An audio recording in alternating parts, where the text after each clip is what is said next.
So, one-man band. What's up, man? NXT Takeover Stand and Deliver results are in, and if I could take a page out of Michael Cole's book, the streak is over. Welcome, everyone, to TFS Pod.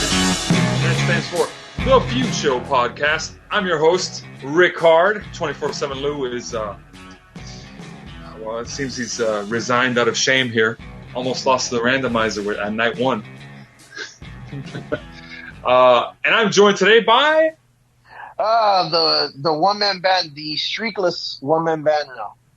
Yeah, you know the rules. You got to put all your clothes that you took off back on. Yeah, not the pants. Not the pants. Yeah, ladies, I'm sorry, but yeah, it happens. It happens. All right, so let me just get this intro out of the way. Lou would want me to do that. You're listening to TFS Podcast, the number one show on YouTube, number one show in your heart, number one show in your girlfriend's heart, number one show in your dog's heart, and cat lovers, it's number one show in your cat's heart, too. We're coming after you next, goldfish owners. So, as mentioned before, Takeover, Stand and Deliver, 2-night event, just ended. And what a great show. As I like to call it, the real WrestleMania. No kidding. No kidding. From a Eat your heart out WrestleMania.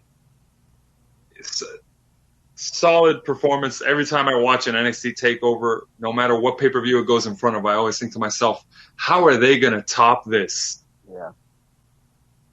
But, I mean, let's go through the matches because, well, all right. You know what? Let's talk about the scoreboard.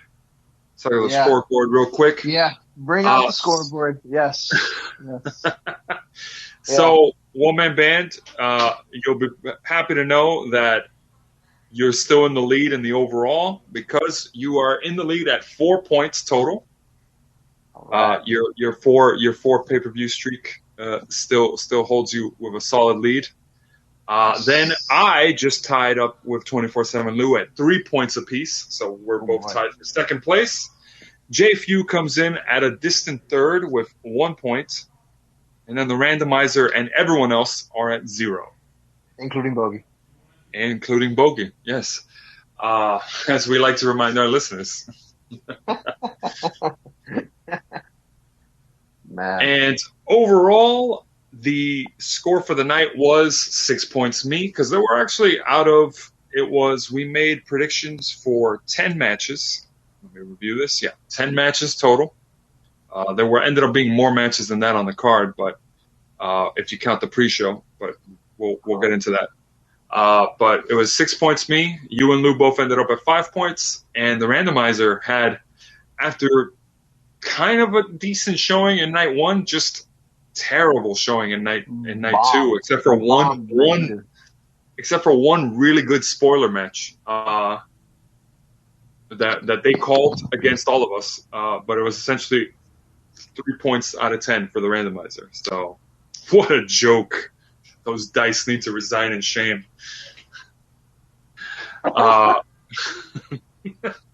But all right, let's talk about the wrestling itself. So, night one started with a nice little pre-show, Zoe Stark versus Toni Storm. No predictions were made on that, but Zoe Stark with a win against Toni Storm. That was pretty cool. Wow. And then we got the night one, which, well, one-man band, real quick. Which night do you think did better, in your opinion? If I had to guess, or I had to say for myself, I'm probably gonna go with night one. Night one just seems like, I don't know, it just seems like there was more excitement, and I like the fact that the women's title changed hands. You know, that we now have a new NXT Women's Champion, along with the men's too, but I expected the men's one to happen. The women's one, I still had a little bit of trepidation, But I was glad to see that Raquel Gonzalez, they pulled the trigger on her, because that just means that Io Shirai is on her way up. Now the question Yeah. with Io Shirai is Io Shirai going to become the next Kairi Sane and team up with Asuka? You know, I mean, that's what I'm wondering. But look, either way, I'm happy. I'm happy that it happens. You know, I think it's time for her to move on.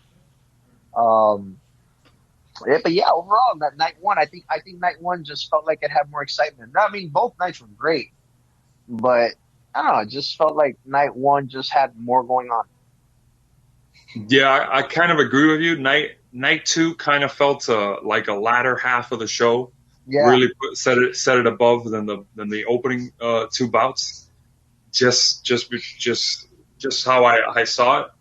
But all right, so let's really look at this. You had Pete Dunne versus Kushida, and I gotta say, I think we got to give credit where credit's due here. Pete Dunne has added in-ring psychology to wrestling that I don't think has been it's being adopted by all the other stars. The whole finger and joint manipulation stuff. There were out of the five matches on the main show, more than half of them featured joint manipulation at some point. You saw it in what was it? You saw it in Walter versus Ciampa. You saw it kind of with the tag team match too. I think you saw them doing joint manipulation there too, and in the Gauntlet Eliminator match. So, and I haven't seen that before, and I think Pete Dunne deserves a lot of credit. I like what he's added to the in-ring psychology, and I hope, and I like his style, and right man won. Him and Kushida had a banger of a match. Fun match, fun opener, and it set the tone for the whole night for me. it did, and can we also just take time to appreciate that, just what an amazing shape Pete Dunne has gotten into, you know, because he is ripped like beyond belief now. Like he was, you know, he was a stocky guy not too long ago.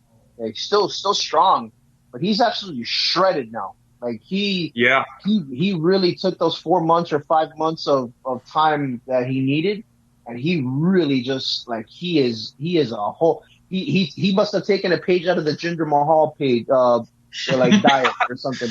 Because I hope not what they claim Jinder Mahal did, but man, Pete Dunne, like phenomenal.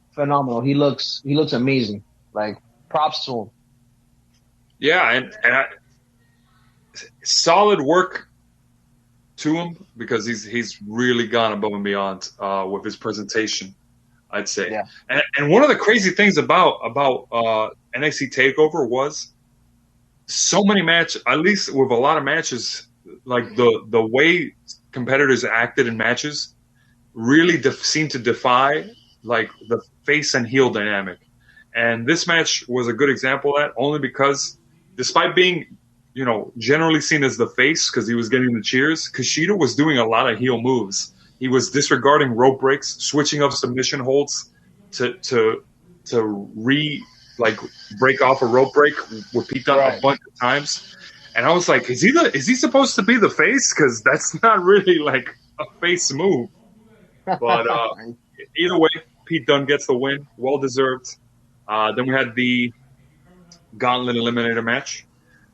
We all kind of went LA Knight on this, except for the randomizer who went with Cameron Grimes. Man. A lot of great spots in this. You had Swerve and Leon Ruff. They got the double German suplex on them by the eventual winner, Bronson Reed. I liked Cameron Grimes doing the whole $1 Million Man shtick and like, oh, I'll give you money, teaming up with Swerve.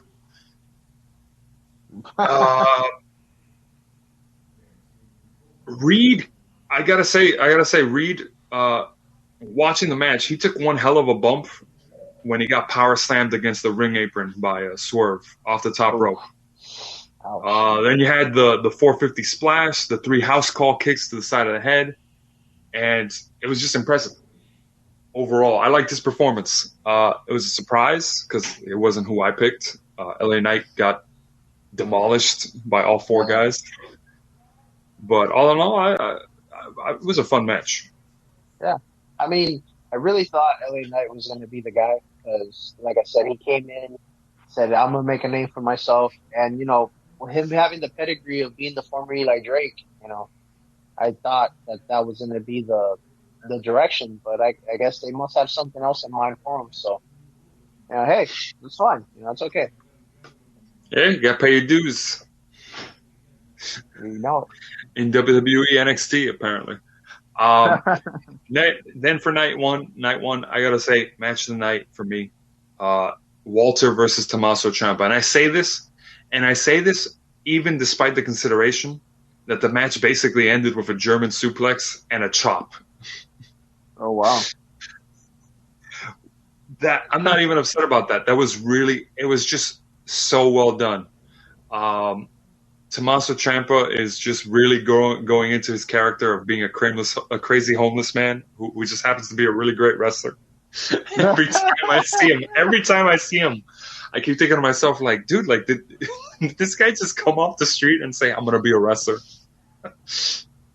And if you disagree with that, there's a legit spot where he bites Walter's hand to escape a submission hold. So don't tell me there's not a little crazy hobo in him. But in terms of the match, Walter got the win. We all predicted that, I believe, except for we all predicted it. I think it was a consensus. Mm-hmm. And Walter has now held the title for over 2 years. He's 2 years and 2 days when the night one happened. Wow. No one's achieved that since the 1980s. Commentary, they mentioned that. And I've only seen a handful of his matches. He's normally obviously the heel in the match. But he's a pretty interesting callback to a bygone era in wrestling's glory days. And dude, he's got the look of a heel because he has the face of a villain, and he's foreign. He's from Vienna, Austria. Like, okay. I do get the comparisons that people make sometimes between him and Andre the Giant. Overall, I like his style. It's pretty cool, and I can see why he doesn't want to go to the main roster. Aside from the travel thing, I don't think Vince would get it. No, I mean, but Vince is Vince, so. I match of the night for me, that one was. I mean, I had a feeling on paper that was going to be one of the better ones because it's Tommaso Ciampa. Come on, like Ciampa's a guy. Like he's amazing. And Walter, from what I've heard, I haven't seen a lot of his ring work, but from what I have seen, he's amazing. And apparently from before he got signed to NXT UK, he was already very highly touted. So. Those two juggernauts together, like I knew it was going to do something good. But man, Walter holding the belt for 2 years now, that's pretty impressive. That's pretty special. Yep. Very. Then we had the tag titles on the men's side in a triple threat tag match. And despite the jokes we made, Legado de Fantasma actually did pretty good in the match too. I like their none of the teams were bad. All of them solid work. We all called it wrong though because we all said Grizzled Young Veterans, and they ended up giving it to MSK.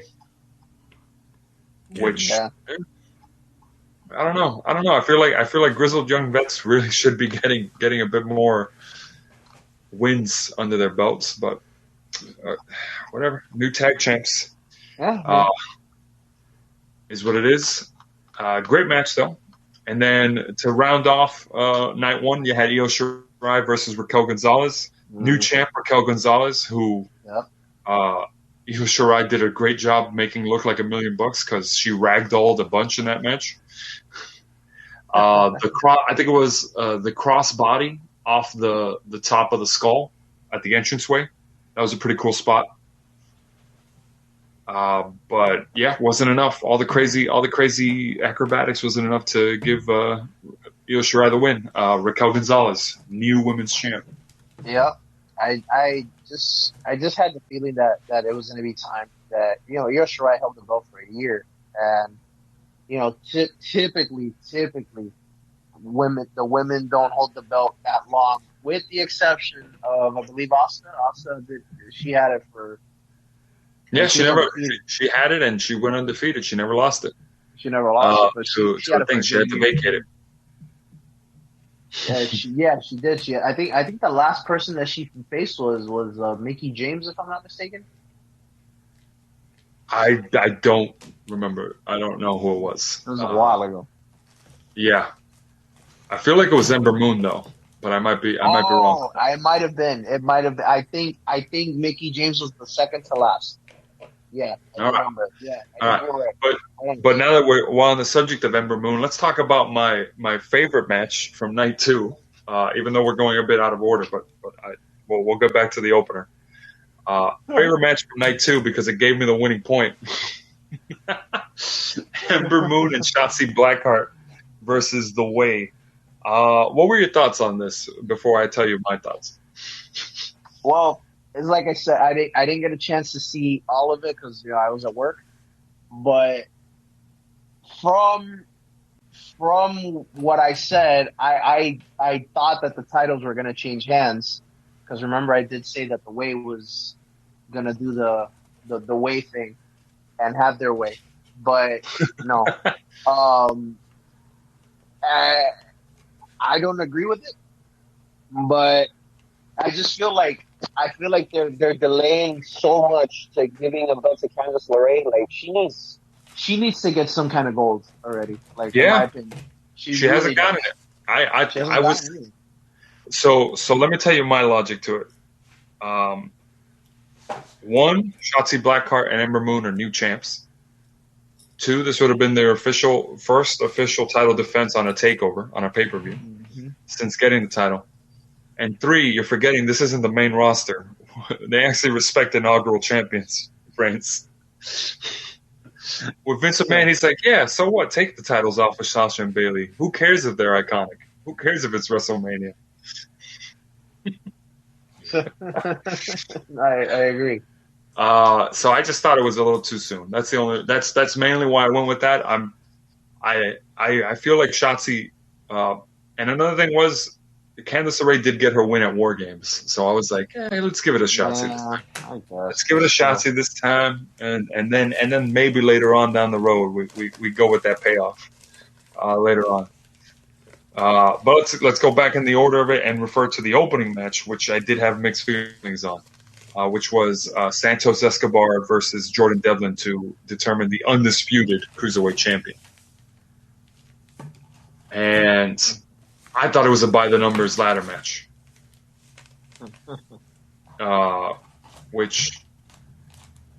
and I know Lou would disagree with me if he was here, but all the high spots in the match were from Jordan Devlin. I'm talking the Spanish Fly off the top of the ladder. I mean, off the ladder, the moonsault off the top of the ladder, which was picture perfect. But Santos Escobar. All right, so to put it plainly, the first half of it was essentially Santos Escobar having almost dominant offense the entire time. Devlin was being jobbed out ridiculously, and I'm just like, what the heck is this? This is all one-sided. Plus, Santos Escobar was booked in a way to look like the heel, but he was getting cheered, and I'm just like, what is going on? They did a Razor Ramon on him. So it turns out his kid was in the audience, which is who he was indicating to all the time. And I was like, okay, now the booking makes sense. The dad looks like a superhero beating Jordan Devlin. But he won the match arguably because Legado del Fantasma came out and cost Devlin the title. It's just like, wow, he won because his lackey stopped his opponent from winning at one key point in the match. I'm just like, and then he's still getting cheered. I'm like, and he's still getting cheered. I'm like, like it just felt like one of those things where I'm like, something's wrong with this crowd. We must be in Bizarro land because this crowd is booing the wrong person. And by Bizarro land, I mean Canada. That's right, Canada. How dare you boo Shawn Michaels? All right, now let's go with the last three matches of the night, which really picked up night two for me. But honestly, I felt like they were the more predictable ones of the night.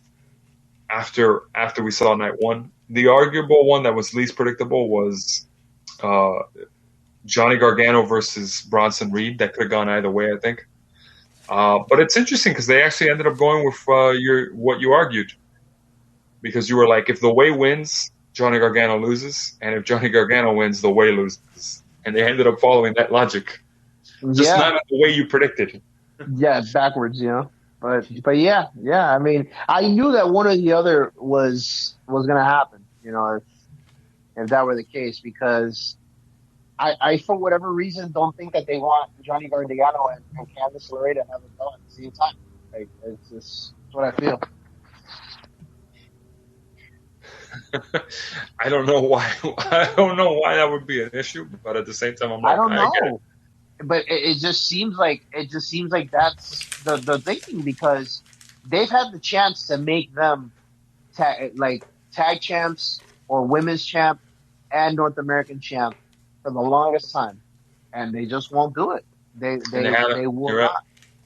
They won't do it. They refuse to do it.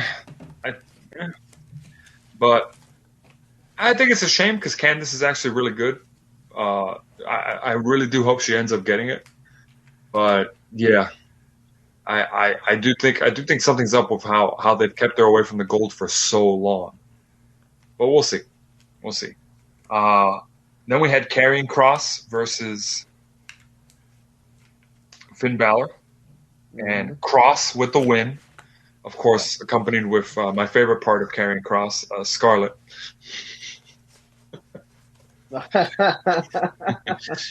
Oh my God! What? It's true. She's hot. I agree. But a solid match. New NXT champ, two-time NXT champ, Karrion Kross. That's going to be pretty cool. Hopefully, he has a longer title reign this time around. But congrats to him. No kidding. I kind of expected Finn Balor to finally have that NXT Takeover streak ended. Two streaks ended that night.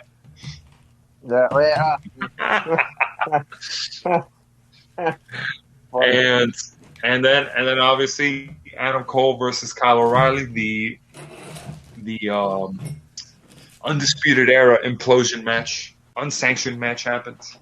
Kyle O'Reilly scoring a much deserved win, getting put over very nicely by Adam Cole. And all in all, I think this was I think Kyle O'Reilly versus Adam Cole was match of the night for me. On night two, anyways. Yeah. I mean, the build. I like the story they told. Yeah, I like the story they told. All of it. Yeah, years worth of building up. Yeah, that's good storytelling. I mean, just years of build up. Eventual implosion.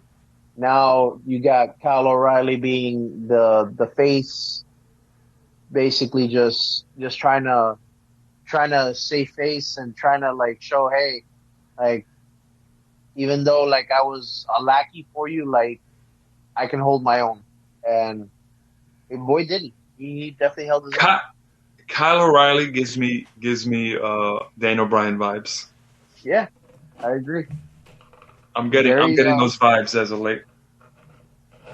Well, I'm sure they've wrestled in the Indies, right? They've wrestled each other. Oh, they have to have at some point with that wrestling style. Yeah, I'm sure they have. They're like carbon copies of each other. If they haven't wrestled in the Indies, they're going to wrestle soon enough on the main roster. But all in all, great pay-per-view. I, of course, got the win, as I said I would. I'm telling you, WrestleMania weekend, baby. It's over. It's over, one-man bands. After this weekend, when I get 2 points, the lead will now be mine. We'll see. Look, I'm just going to say it. I'm going to tell you what I told Dana Brooke last night. I hope you enjoyed being on top for however long you were, because that's over now.